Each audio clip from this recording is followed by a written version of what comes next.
Ils ont embarqué pour un voyage dont personne ne connaît l'issue. Ce sont les derniers tests pour les voiliers avant le vrai départ de la flottille pour acheminer de l'aide humanitaire à Gaza. Parmi les 44 Suisses qui embarquent depuis la Sicile, Sébastien Dubugnon et Samuel Crétenant. Là, on sait absolument à chaque seconde ce qui se passe là-bas. Il faut absolument qu'on aille là-bas et qu'on arrête ça. Pour réveiller les gens, pour dire mais c'est vrai, il faut ouvrir, il faut forcer le passage. Personne ne sait comment la marine israélienne réagira. Nous avons suivi 2 romans prêts à prendre beaucoup de risques pour Gaza. «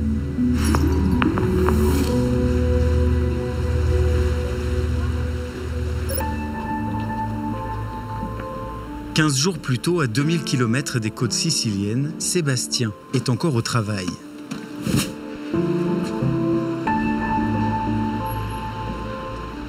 Avec sa femme Kata, il exploite un restaurant bistrot au cœur de Lausanne. Sébastien n'a jamais milité pour un parti politique. Il se dit simplement incapable de rester les bras croisés face à la tragédie. La politique suisse ne fait rien et même agit dans le sens du génocide, dans le sens de l'anéantissement d'un peuple. Donc je suis complice personnellement si je n'agis pas. Si on veut pouvoir dire plus tard qu'on a fait ce qu'on a pu, il faut l'avoir fait. On ne peut pas dire qu'on a fait ce qu'on a pu alors qu'on ne l'a pas fait. Dans leur restaurant, le couple avait déjà cherché des solutions pour venir en aide. Très tôt, on a commencé à vendre un thé froid dont les bénéfices reviennent à une organisation qui gère des cuisines de rue à Gaza. Et puis ça, c'était une première manière de dire qu'est-ce qu'on peut faire à notre échelle, au lieu de dire je ne peux rien faire. Mais cette action leur semble bien dérisoire. Alors quand le projet de flottille internationale est lancé, la famille en parle régulièrement. Sébastien pratique la voile. Il navigue avec son père depuis toujours et transmet maintenant sa passion à ses enfants. Sa participation se précise, c'est même sa femme qui l'évoque en premier. Enfin, on ne peut pas regarder ça encore longtemps comme ça. On ne peut déjà plus le regarder depuis plusieurs mois, plusieurs années. C'est horrible. Et puis c'est vrai, c'est un sentiment d'impuissance tellement forte que je pense qu'il faut agir, voilà. Et puis ce qu'on peut agir nous, en l'occurrence Seb, c'est ça. Nous sommes à 15 jours du départ. À ce moment-là, Sébastien ne sait pratiquement rien de ce qui l'attend.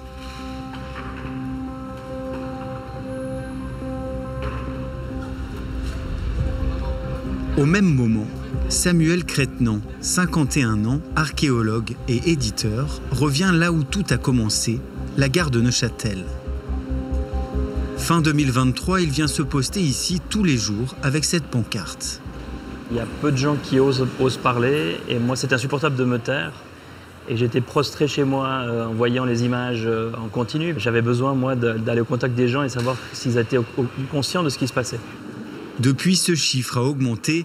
L'UNICEF évoque aujourd'hui 50 000 enfants blessés ou tués. Samuel ne dit rien, mais souvent, des gens s'arrêtent. Ouais, c'est triste. Nous, le peuple, on n'a rien à dire. Eux, ils injectent notre argent pour la guerre, le machin, c'est dégueulasse. Je ne comprends pas que le peuple, il dort. Mais il se réveille. Il se réveille et c'est pour ça qu'on a ouvert les candidatures. Il y a 27 000 personnes qui sont inscrites pour venir sur les bateaux du monde entier. Samuel aussi va embarquer sur un bateau de la flottille internationale. Il connaît déjà Gaza. Il y est allé 2 fois pour son travail d'archéologue.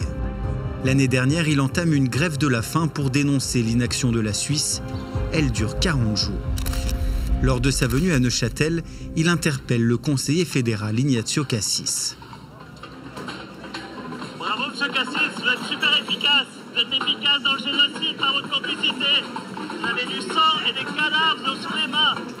Moi, je tiens pas, mais j'ai tellement pleuré, j'ai plus de larmes en fait.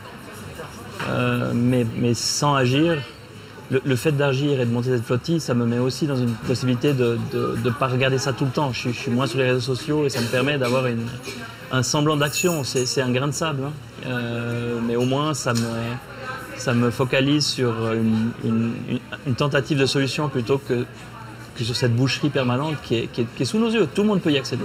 Samuel n'a pas hésité une seule seconde quand le projet a vu le jour. Il est même devenu l'un des coordinateurs de cette flottille internationale.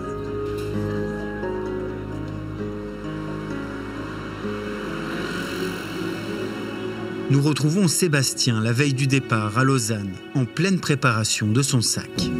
Alors là, je mets toute une série de vieux caleçons que de toute façon, s'ils ne reviennent pas, ça me va. J'ai un pantalon coupe-vent un peu étanche, quelques survêtements chauds, un sac de couchage, des médicaments, du Bepanthen+, des choses comme ça, de la crème solaire. Oui, alors ça, c'est Kata qui m'a mis.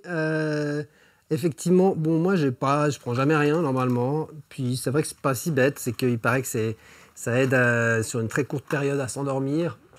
Au moins qui te donne. Impossible de ne pas gamberger quand on quitte ses enfants pour un mois, avec le risque d'être arrêté, voire même pire, si les choses tournaient mal.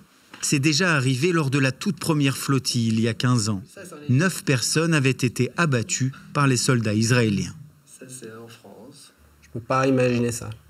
Déjà, je supporte assez mal ça. Et puis, je peux pas imaginer parce que c'est pas l'objectif. On a un objectif pacifique. Il n'y a aucune raison que ça tourne à autre chose que des arrestations qui seraient déjà suffisamment violentes, à mon avis, par rapport aux personnes qu'on est. Vous êtes prêt à prendre ce risque? Non, en fait, non, mais oui, j'y vais. Ouais. Là, vous êtes que deux. Le lendemain, c'est l'heure pour la délégation suisse.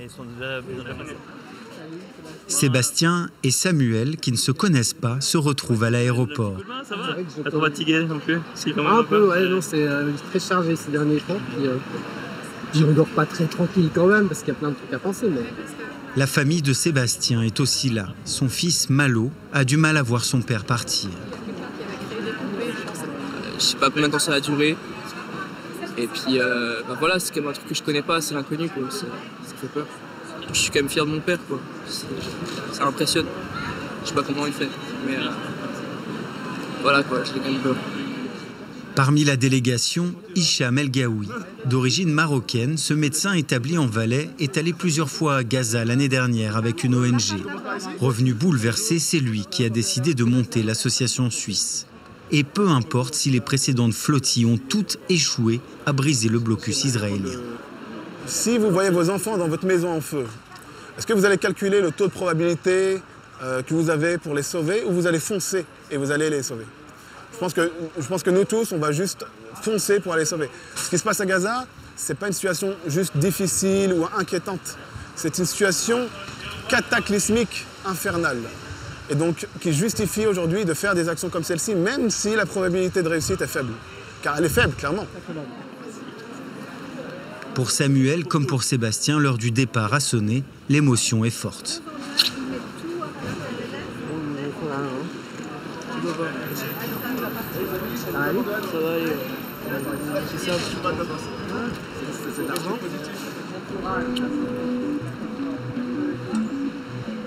La flottille internationale compte 70 navires et embarque 1000 volontaires. Les premiers ont quitté Barcelone fin août. Ils ont été rejoints ensuite par des embarcations parties de Tunis. Les bateaux suisses, eux, partent de Catane en Sicile, avant de tenter tous ensemble de briser le blocus israélien. Nous sommes à quelques jours du grand départ, à Catane en Sicile. Impossible de voir les bateaux pour des raisons de sécurité, nous dit-on. Tout le monde est nerveux. De mystérieux sabotages se seraient produits par le passé selon les activistes. Le ton est aussi monté d'un cran. Israël accuse la flottille de faire le jeu du Hamas et menace de traiter les participants comme des terroristes. Sur le port, une manifestation de soutien se prépare. Une partie des Suisses embarquant sur la flottille est là. Comment ? Hicham El Gaoui balaye les accusations israéliennes. Est-ce que vous n'avez pas peur quand même d'être instrumentalisé d'une manière ou d'une autre par le Hamas? Non, pas du tout. Nos objectifs sont clairs, nos intentions sont claires, on est 100% transparent. toutes les personnes avec qui on bosse sont vérifiées. Donc en soi, être instrumentalisé, alors la propagande israélienne, c'est clair qu'elle va nous attaquer encore et encore, mais on a tellement de travail avec cette mission que toutes ces critiques, etc., honnêtement, on passe à travers. Aujourd'hui, notre objectif, c'est d'être prêt pour partir délivrer du lait en poudre et des filtres à eau, de l'aide humanitaire. C'est notre objectif. Parmi les Suisses, on repère Jack Sigoven. Ce gestionnaire de fortune genevois devait embarquer, mais cela ne se fera pas finalement, trop exigeant physiquement. J'avais une place sur le bateau. Je crois que c'était mieux réservé à quelqu'un de plus fort et de plus capable que moi. Vous avez quel âge ? 90 ans. Avec sa femme, tous les deux votent plutôt à droite. On ne les attendait pas forcément dans cette manifestation. C'est la première fois que je suis dans une manif et vraiment, je crois que le cas est tellement grave que gauche, droite, c'est rien. Couleur, etc., c'est rien. L'essentiel, c'est être humain pour sauver des vies humanitaires. Samuel, lui, est bien occupé. Avec l'équipe média, il doit enregistrer une vidéo pour les réseaux sociaux. Ça, je sais pas s'il va embêter, mon café. Tu me diras.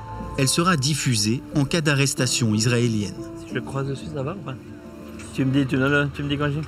Mon nom est Samuel Crétenant, je viens de Suisse. Si vous regardez cette vidéo, c'est que j'ai été kidnappé par les forces d'occupation israéliennes contre ma volonté. Dites à mon gouvernement de mettre fin à sa complicité avec Israël et d'agir pour ma libération. Stop génocide. Tous les jours, les participants suivent des formations obligatoires à la non-violence, là aussi dans un lieu tenu secret. Mis en situation quotidienne, le programme est intensif. À 100 km de là, proche de Syracuse, Sébastien, le cafetier lausannois, lui, a une mission spéciale. À côté des méga-yachts, il monte la garde des bateaux suisses cachés dans cette marina.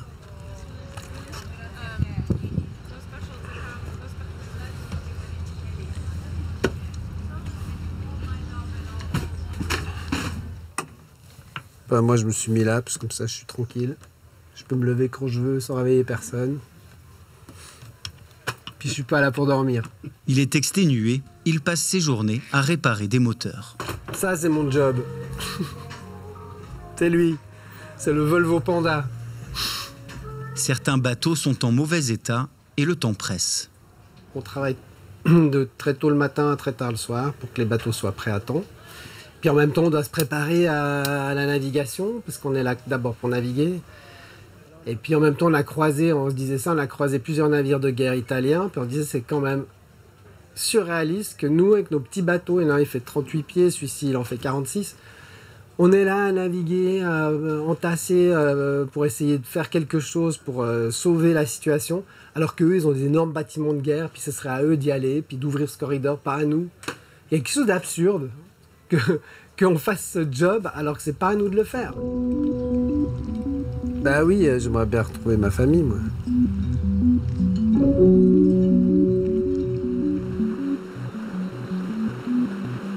Le lendemain, l'équipage largue les amarres pour un autre port sur les côtes siciliennes. Il y a une Canadienne, un Belge et un Marocain. Tous ont payé de leur poche leur voyage pour venir ici. Malgré la peur, la détermination de Sébastien et Samuel a encore augmenté. Si on ne lutte pas contre le fascisme là-bas, un jour il frappera nos portes. Si on peut aujourd'hui, en 2025, affamer et tuer, brûler vifs des enfants, un jour ce sera chez nous. La flottille doit partir cette semaine avec l'espoir que le gouvernement israélien laisse accoster ses voiliers sur les rivages de Gaza.